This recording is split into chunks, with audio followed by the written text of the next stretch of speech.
اللہ فرماتا ہے وما خلقت الجن والانس الا لیعبدون، ہم نے انسان اور جنات کو صرف اپنی عبادت کے لیے پیدا کیا. پیدا اللہ نے کیا تو صرف اپنی عبادت کے لیے کنڈیشن لگا دیا. اب اس پر میں کچھ تبصرہ کروں. اللہ نے جو کنڈیشن لگایا صرف عبادت کا، تو کیا ایک انسان بزنس کرتا ہے تو اللہ کے خلاف کام کرتا ہے؟ ایک انسان دکان چلاتا ہے تو کیا اللہ کے خلاف کام کرتا ہے؟ اس لیے کہ دکان چلانا عبادت نہیں ہے، بزنس کرنا عبادت نہیں ہے. ایک انسان نوکری کرتا ہے اللہ کے خلاف کام کرتا ہے، اس لیے کہ تجارت بھی یہ بندگی میں شمار نہیں کیا جاتا ہے. اللہ فرماتا ہم نے انسان کو صرف اور صرف اپنی عبادت کے لیے پیدا کیا. تو کیا جو انسان بزنس کرتا ہے وہ اللہ کے خلاف کام کرتا ہے؟ جو انسان دکان چلاتا ہے کیا اللہ کے خلاف کام کرتا ہے؟ جو انسان نوکری کرتا ہے کیا وہ اللہ کے خلاف کام کرتا ہے؟ یہاں باتیں پیدا ہو سکتی ہے، لیکن اللہ فرماتا ہے ایک انسان جب فجر کی نماز پڑھ کے نکلتا ہے مسجد سے اور یہ نیت کر لے کہ مولا اگر زندگی رہی تو ظہر کی نماز جماعت کے ساتھ ادا کروں گا. اس ٹائم میں فجر سے لے کر ظہر تک جتنا وقت ہے، اس وقت میں بندہ خدا کا جو کام کرتا ہے اللہ اس کو اپنی بندگی میں شمار کرتا ہے. اب کیا وہ انسان جو فجر کی نماز پڑھ کے مسجد سے نکلا ہے یہ وعدہ کر کے، یہ عہد کر کے کہ مولا میں ظہر کی نماز جماعت کے ساتھ ادا کروں گا، وہ چوراہوں پر بیٹھ کر کے کسی کو پھنسانے کی بات کر رہا ہو، کسی کو گالی دے رہا ہو، کسی کو مارنے کی بات کر رہا ہو، کسی کے زمین کو ہڑپنے کی بات کر رہا ہو، گناہوں میں ملوث ہو، کیا وہ اللہ اس کو اپنے بندگی میں شمار کرے گا؟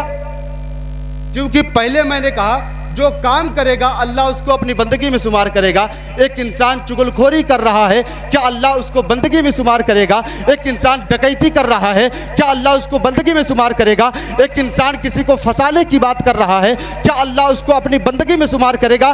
نہیں، بلکہ وہ کام جو شریعت کے دائرے میں رہ کر آپ کریں گے اللہ اس کو اپنی بندگی میں شمار کرے گا. اور بندگی کس کا نام ہے؟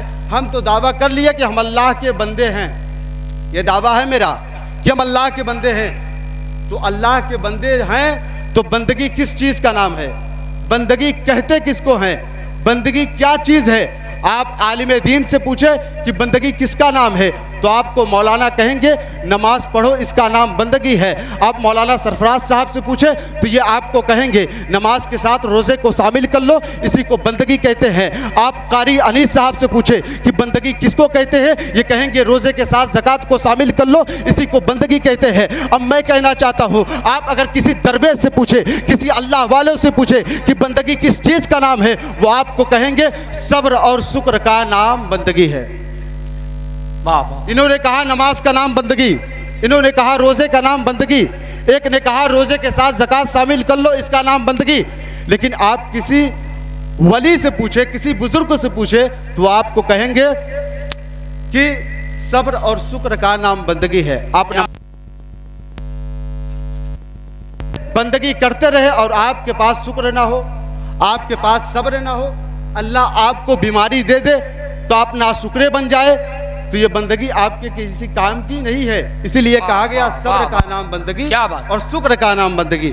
کیا بات ہے. ایک بات بتا کر میں تقریر کو ختم کروں. ایک اللہ کے ولی ہیں جن سے وہ فرماتے ہیں، اپنی کتاب میں لکھتے ہیں کہ ایک اللہ والا مارکیٹ گیا. پہلے کے دور میں لوگ مارکیٹ میں جا کر غلام خریدا کرتے تھے. مارکیٹ جانے کے بعد اس اللہ والے نے ایک غلام کو خریدا، خرید کر اپنے گھر لائے. اللہ کے ولی کرسی پر بیٹھ گئے، غلام سامنے کھڑا ہے. اللہ کے ولی نے کہا بتا تو کون ہے؟ اس نے کہا میں آپ کا غلام ہوں، آپ میرے آقا ہیں. تو اللہ کے ولی کہتے ہیں سنو تم کھانا کیا پسند کرتے ہو؟ تو اس غلام نے کہا اے میرے آقا آپ میرے آقا ہو، میں آپ کا غلام ہوں، جو آپ کھلاؤ گے کھاؤں گا. میری اپنی کوئی چاہت نہیں ہے، میری اپنی کوئی تمنا نہیں ہے، میری اپنی کوئی آرزو نہیں ہے. اس آقا نے اپنے آنکھوں کو 2 منٹ تک بند کر لیے. بند کرنے کے بعد ایک سوال اور کرتے ہیں اے میرے غلام بتا تو پینا کیا پسند کرتا ہے؟ غلام نے کہا اے میرے آقا آپ میرے آقا ہیں، میں آپ کا غلام ہوں، جو آپ پلاؤ گے پیوں گا، جو آپ کھلاؤ گے کھاؤں گا. میری اپنی کوئی تمنا نہیں ہے۔ پھر آقا اپنے آنکھ کو 5 منٹ تک بند کر کے خاموش ہو گئے۔ پھر آقا کہتے ہیں میرے غلام بتا تو پہننا کیا پسند کرتا ہے؟ غلام نے پھر کہا اے میرے آقا آپ آقا ہو، میں آپ کا غلام ہوں، میں کیا بتاؤں کہ میں کیا پہننا پسند کروں گا؟ جو آپ دے دے وہ میں پہن لوں گا، جو آپ کھلا دے وہ میں کھا لوں گا، جو آپ پلا دے وہ میں پی لوں گا۔ اس لیے کہ غلام اپنی چاہت، اپنی آرزو، اپنی تمنا نہیں بتاتا۔ غلام تو اپنے آقا کے سامنے ہاتھ باندھ کر کھڑا رہتا ہے، آقا حکم دے غلام حکم کی تکمیل کر دے، اسی میں غلام کو مزہ ملتا ہے، اسی میں غلام خوش رہتا ہے۔ آقا اپنے کرسی کو چھوڑ کر کھڑے ہو گئے اور کہتے ہیں میرے غلام یہ جگہ میری نہیں، یہ جگہ تمہاری ہے، اور جہاں تم کھڑے ہو یہ جگہ میری ہے۔ غلام نے کہا میرے آقا مطلب؟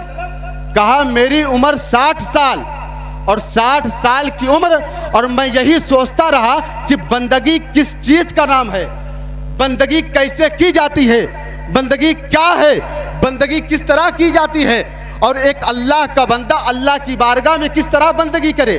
میں 60 سال کی عمر تک یہی سوچ رہا تھا، آج تو نے اس سوچ کو پورا کر دیا۔ آج مجھے سمجھ میں آ گیا کہ بندگی کس چیز کا نام ہے، بندگی کیا کس کو کہتے ہیں، بندگی کس طرح کرنی چاہیے، کس طرح رب کی بارگاہ میں جھکنا چاہیے، کس طرح رب کی بندگی کرنا چاہیے۔ غلام کہتا اے میرے آقا ابھی تک میں سمجھا نہیں۔ آقا نے کہا سن، اس سے پہلے تم مجھے جانتے تھے؟ کہا نہیں۔ کہا تیری اور میری پہچان کب سے ہوئی؟ کہا آپ مارکیٹ گئے، آپ نے مجھے خرید لیا، آپ نے جب مجھے خریدا تو آپ میرے آقا ہو گئے، میں آپ کا غلام ہو گیا، تب سے ہماری اور آپ کی پہچان بن گئی، آپ آقا میں آپ کا غلام۔ آقا کہتے ہیں سن، چند کھنکتے ہوئے سکوں کی بنیاد پر میں تمہیں مارکیٹ سے خرید کر لایا تو تم میرے غلام ہو گئے۔ اب تم اپنی چاہت کے مطابق کھا نہیں سکتے، اپنی چاہت کے مطابق اپنی چاہت کے مطابق پہن نہیں سکتے، اور میں اس کا بندہ ہوں جس نے مجھے ہاتھ دی، کلائی میں طاقت دیا، جس نے مجھے پاؤں دیا، پاؤں میں رفتار کی طاقت دی، جس نے مجھے آنکھ دی، آنکھ میں دیکھنے کی طاقت دی، جس نے مجھے عقل اور سوچ دیا، جس نے میرے دل کو دھڑکنے کی طاقت دی، جس نے مجھے سوچنے کا مادہ دیا، وہ میرا خدا ہے۔ جس نے مجھے پیدا کیا اور اشرف المخلوقات بنایا، وہ میرا اللہ ہے، وہ میرا خدا ہے۔ میں اس کی عبادت نہ کر سکا، میں اس کی بندگی نہ کر سکا۔ جس طرح تم میرے غلام ہو اور اپنے چاہت کے مطابق پہن نہیں سکتے، اپنے چاہت کے مطابق کھا نہیں سکتے، اپنے چاہت کے مطابق پی نہیں سکتے، اور میں اس کا بندہ ہوں، میں اس کی عبادت کیسے کر رہا ہوں، میں اس کی بندگی کیسے کر رہا ہوں؟ اس طرح وہ بندگی سمجھے کہ بندگی کس چیز کا نام ہے۔ وہ اللہ والے ہمیں اور آپ کو بندگی کا درس دیے کہ بندگی سنو، بندگی کس چیز کا نام ہے۔